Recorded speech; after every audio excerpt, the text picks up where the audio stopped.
দীঘার কথা আপনারা সবাই জানেন, কিন্তু সেই আমার আপনার পছন্দের দীঘায় এবার একটু কলঙ্কের দাগ পড়ল। কারণ অত্যন্ত একটি খারাপ খবর, দীঘাতে বেড়াতে গিয়ে গণধর্ষিতা হয়েছেন এক যুবতী। দীঘা আমার আপনার প্রিয় ডেস্টিনেশন, উইকেন্ডের হট ফেভারিট ডেস্টিনেশন আমরা বলি, কিন্তু এই ঘটনা প্রশ্নের মুখে ফেলেছে পর্যটকদের নিরাপত্তাকে। স্থানীয় হোটেল মালিক থেকে গাড়ির চালক সকলেই চিন্তায় এই ঘটনা বড় প্রভাব ফেলতে পারে বাংলার পর্যটন মানচিত্রের সব থেকে জনপ্রিয় জায়গা এই দীঘা। তাই তড়িঘড়ি বৈঠকে প্রশাসন। দিন দুয়েকের ফুরসত হোক বা হাওয়া বদলের ডেস্টিনেশন, বাঙালির প্রথম পছন্দ দীঘা। লাখো লাখো মানুষের আনাগোনা। ছোটখাটো দু একটা ঘটনা ছাড়া তেমন কোনো বিতর্ক বাঙালির প্রিয় ডেস্টিনেশনকে নিয়ে ছিল না। ছোট বড়, গরিব বড়লোক সবার জন্য মনের দরজা খুলে দাঁড়িয়ে আছে দীঘা। কিন্তু সেই দীঘাতেই একই কাণ্ড। সস্তায় হোটেল পাইয়ে দেওয়ার নাম করে এক তরুণীকে গণধর্ষণের অভিযোগ। প্রশ্নের মুখে দীঘার নিরাপত্তা। পূর্ব মেদিনীপুর জেলার দীঘা প্রতিদিন একটু একটু করে বদলে যাচ্ছে। রাজ্যের মুখ্যমন্ত্রী মমতা বন্দ্যোপাধ্যায়ের স্বপ্নের প্রকল্প। ঢেলে সাজানো হচ্ছে দীঘাকে, কিন্তু সাজসজ্জার আড়ালে নিরাপত্তার বিষয়ে কতটা নজর রয়েছে? দীঘার সৈকত অঞ্চল দুটি থানায় অন্তর্গত, দীঘা থানা এবং দীঘা মোহনা থানা। দুই থানা মিলিয়ে পুলিশ কর্মীর সংখ্যা প্রায় 150। দীঘায় হোটেলের সংখ্যা 1200। প্রতিদিন 15 থেকে 20,000 পর্যটক আসেন দীঘায়। উইকেন্ডে সংখ্যাটা 40 থেকে 50,000 প্রতিদিন। এত মানুষকে সামলানো 150 জন পুলিশ কর্মীর পক্ষে কতটা কঠিন সেটা বলাই বাহুল্য, কিন্তু তাও এতদিন চলছিল। তবে এবার দীঘার গায়ে লেগেছে কলঙ্কের দাগ। তাই তড়িঘড়ি বৈঠকে প্রশাসন। হোটেল মালিকরা চিন্তিত। বিগত কয়েকদিন ধরে দীঘার ট্যুরিস্টের অবস্থা খুবই খারাপভাবে চলছে, আমাদের ট্যুরিস্টের বিজনেস খুব খারাপভাবে চলছে। তার উপরে যদি কিছু দুষ্কৃতী মনস্ক কিছু লোক দীঘার মানসম্মান নিয়ে এই খেলা ছিলিমিলি করছে, এটা খুব দুঃখজনক।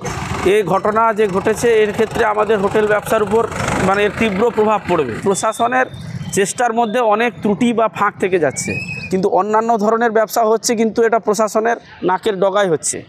বিভিন্নভাবে ওনারা পয়সা টয়সা খেয়ে ওদেরকে প্রশ্রয় দিচ্ছেন। মুখ্যমন্ত্রী মমতা ব্যানার্জির কাছেও বলতে চাই যে আপনি এই মহিলা নিরাপত্তা বিষয়টা অবশ্যই দেখুন। কি বলছেন পর্যটকরা? নিরাপত্তা ব্যবস্থা ঠিকই আছে, তবে এবার দেখুন মানুষের নিরাপত্তা মানুষকে নিজেই রাখতে হবে। যে যতক্ষণ থাকি ততক্ষণ ভালোই, সব কিছু হোটেল টোটেল সবই ভালো, সেফটিতেই ঘুরি। অভিযুক্তদের 14 দিনের জেল হেফাজতের নির্দেশ দিয়েছে আদালত। ঘটনায় অভিযোগ পাওয়া মাত্রই ব্যবস্থা নিয়েছে পুলিশ। তবে এই ঘটনায় লেগেছে রাজনীতির রং।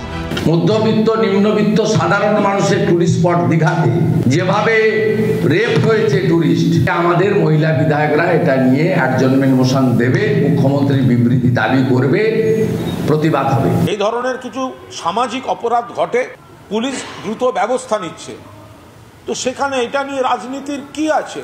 বিজেপি শাসিত যেগুলো রাজ্যে একের পর এক ঘটনা ঘটছে, সেগুলো নিয়ে শুভেন্দু অধিকারী দেখতে পাচ্ছেন না, সে ব্যাপারে মুখ বন্ধ কেন? একটা ঘটনা প্রশাসনের চিন্তা বাড়িয়েছে। মুখ্যমন্ত্রীর স্বপ্নের দীঘা। কিছুদিন পর পুরীর জগন্নাথ মন্দিরের আদলে তৈরি মন্দিরের উদ্বোধন হবে। আকর্ষণ আরও বাড়বে। কিন্তু এর মাঝেই গণধর্ষণের অভিযোগে দীঘায় বিতর্কের ঢেউ। বিরোধীরা বারবার প্রশ্ন তুলছেন, চণ্ডীপুর থেকে শুরু করে দীঘা থেকে শুরু করে একাধিক জায়গায় মহিলাদের এইভাবে নিগৃহীত হওয়ার ঘটনা পূর্ব মেদিনীপুরে নারী সুরক্ষা নিয়ে রীতিমতো বড় প্রশ্ন তুলে দিল। পূর্ব মেদিনীপুর থেকে ক্যামেরায় রাজকুমার বেরার সঙ্গে কনিষ্ক মাইতি, TV9 বাংলা। চলুন এবার বীরভূমে নিয়ে যাই আপনাদের। সেখানে ভোট বৈতরণী পার করতে তৃণমূল কংগ্রেসের সেই ভরসার জায়গা অনুব্রত মণ্ডল মেলার মাঠে রীতিমতো স্টল করে কেষ্টবন্দনা। ভাবতে পারেন, যে মেলাতে 100 বছরেও কোনো রাজনীতির রং লাগেনি, সেখানেই কিনা স্টল করে কেষ্টবন্দনা। বিরোধীরা তো প্রশ্ন তুলছে, কিন্তু শাসক দল কি বলছে? শাসক দল বলছে অনুব্রত আবেগ।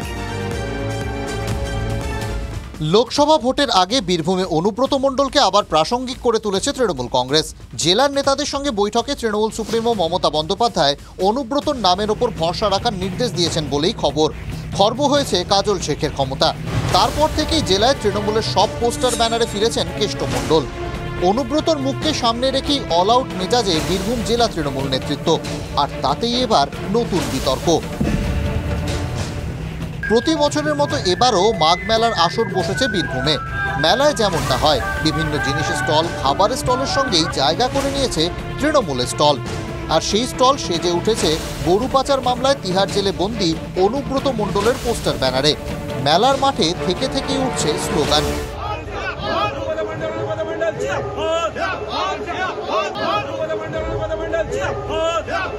102 বছরের ঐতিহ্যবাহী মেলায় রাজনৈতিক স্টল কেন?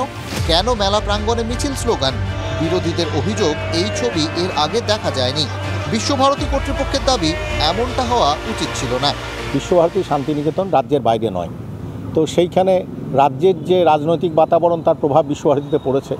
তবে এটা যেহেতু কেন্দ্রীয় বিশ্ববিদ্যালয়, এখানে কোনো দলেরই মেলাতে তাদের প্রদর্শন করা উচিত নয়, কারণ মেলা মিলন। দখলের রাজনীতি করে। কিছুদিন আগে শান্তিনিকেতনের মেলা দেখেছি আমরা যারা পুরনো শান্তিনিকেতনের মেলা, শ্রীনিকেতনের মেলা দেখেছি, তার যে ধরন আর কি, সেই ধরনটাকে শেষ করা হচ্ছে এবং সব জায়গাতে এদের এই দখলের রাজনীতি আসলে মানুষের মধ্যে খুব খারাপ প্রভাব পড়ছে। যদিও তৃণমূল নেতৃত্বের দাবি অনুব্রত আবেগেরই বিস্ফোরণ হয়েছে। বিগত দিনে যখন পৌষ মেলা শান্তিনিকেতনে বন্ধ হয়ে গেছিল, সেই সময় কিন্তু অনুব্রত মণ্ডলের অনুপ্রেরণায় কিন্তু বিকল্প পৌষ মেলা শুরু হয়েছিল, মানুষ একটা জায়গা পেয়েছিল। কাজেই সেই মেলাকে কেন্দ্র করে বিভিন্ন জায়গায় যেমন পোস্টার ফেস্টুন আজকাল পড়ছে বিভিন্ন রাজনৈতিক দলের, তেমনি পড়েছে। এটাতে অন্য কোনো মানে খোঁজার কোনো জায়গা নেই, কোনো কারণও নেই। দিন ঘোষণা না হলেও লোকসভা ভোটের ঢাকে কাঠি পড়ে গেছে, প্রচার পর্বও শুরু হয়ে গেছে। আর একাধিক পদক্ষেপে জেলা তৃণমূল নেতৃত্ব একটা বিষয় কার্যত পরিষ্কার করে দিয়েছে: অনুব্রত মণ্ডল ভোটের আগে জেল থেকে ছাড়া পান আর না পান, লোকসভার বৈতরণী পার হতে অনুব্রতই ভরসা বীরভূম তৃণমূলে। বীরভূম থেকে হিমাদ্রি মণ্ডলের রিপোর্ট, TV9 বাংলা।